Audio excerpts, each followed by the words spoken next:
What is the best age to claim your Social Security benefits? Should you start early at 62, wait until 66, or hold out until 70 for the maximum payout? In this video, we'll break down the real numbers, the myths, and the strategies, so you can make the smartest decision for your future. Today we're going to make sense of one of the most confusing questions in retirement planning. Step 1. Get your statement. The first thing you need to do: get your Social Security statement. You can find it on the official website.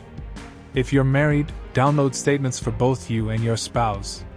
On your statement, you'll see your earnings history and your estimated benefits at 3 ages: 62, full retirement age, and 70. Check that earnings history carefully. If an employer ever misreporting your wages, your benefit could be smaller than it should be. Step 2. Understand your full retirement age. Your full retirement age, or FRA, depends on the year you were born. For most people today, that's 66 or 67.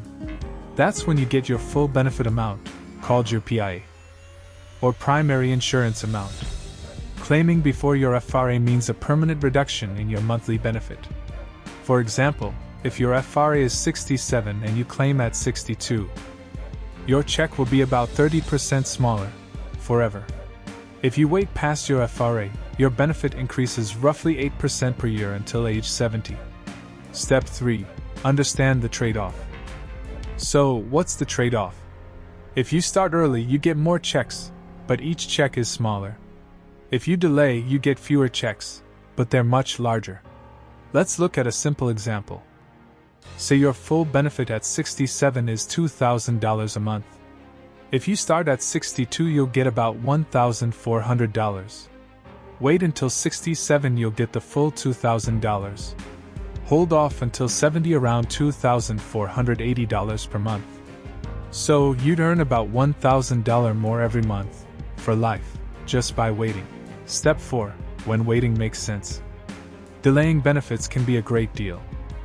If you expect to live past your late 70s or early 80s, that's the crossover point, the age where waiting starts to pay off. If you live a long life, the higher payments after age 80 can add up to hundreds of thousands of dollars more in lifetime benefits. It's also a kind of longevity insurance. You protect yourself against the financial risk of living a very long life. Step 5. When early claiming makes sense. But not everyone should wait. There are perfectly good reasons to claim early. If you're in poor health or have a shorter life expectancy. If you need the money to cover basic expenses. If you want to stop working early and enjoy retirement sooner. Or if you expect your spouse to live much longer. In that case, sometimes it makes sense for one spouse to claim early, while the other delays for the larger survivor benefit. Step 6. Don't expect advice from SSA.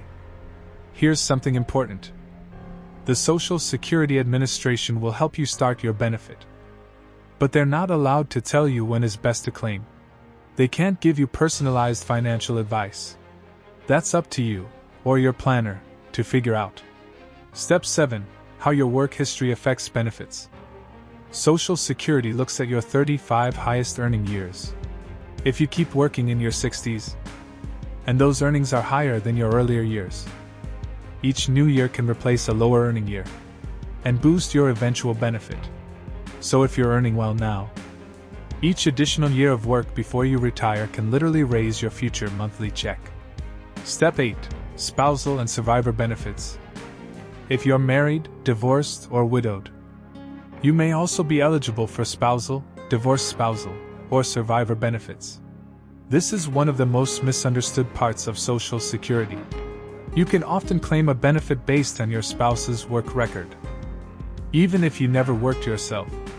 And if your spouse passes away, you could receive the higher of your benefit or theirs. There are many combinations, and choosing wrong can literally cost you tens of thousands over your lifetime. Step 9. Taxes and income. Social Security isn't always tax-free, depending on your total income. Up to 85% of your benefit can be taxable at the federal level. That's why it's smart to look at your Social Security decision as part of your total retirement plan not in isolation.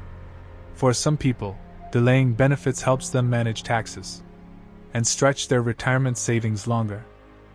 Step 10. The average versus your best age. Studies show that about 70 to 75% of retirees claim benefits before full retirement age. But more and more people are learning that waiting pays off. The truth is, there's no one right age for everyone. If you're healthy and expect a long life, delaying until 70 often gives the highest lifetime benefit. If you need income now, or have health concerns, claiming earlier can make sense. It's about finding your balance between cash flow now and security later. Step 11. Life expectancy and break-even point. Let's talk about that. Break-even point. The age when waiting starts to pay more overall. Usually if you live past age 80. Delaying benefits beats claiming early. If you pass away before then, claiming early might pay more. Of course, no one knows exactly how long they'll live. That's why many financial planners say, plan to live long, because you just might. Step 12. Future of Social Security. You might be wondering, will Social Security even be there for me? That's a fair question. The trust fund is projected to run low around the mid-2030s.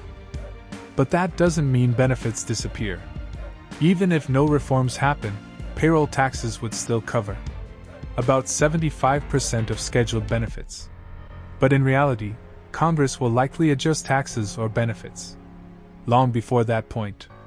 So Social Security will still exist, but planning smartly will help you rely less on political promises. Step 13. Example calculation. Let's put it all together with an example. Say your full retirement benefit is $2,000 at age 67.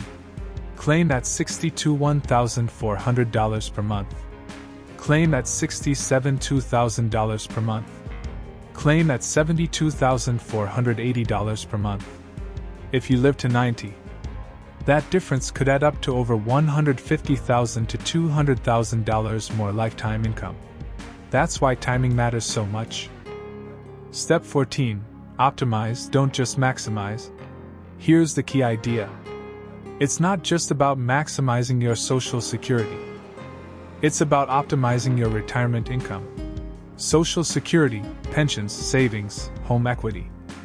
All these pieces work together. You might choose to claim benefits earlier if it helps you avoid withdrawing from investments during a market downturn. Or you might delay if you want to leave a higher survivor benefit for your spouse. There's no single, perfect age, only the one that fits your life. Step 15. Professional Analysis Offer/CTA. If you want to know exactly which age gives you the best result, there are professional tools and advisors who can run the numbers for you. A personalized Social Security strategy report shows you the difference between claiming at 62, 66, or 70.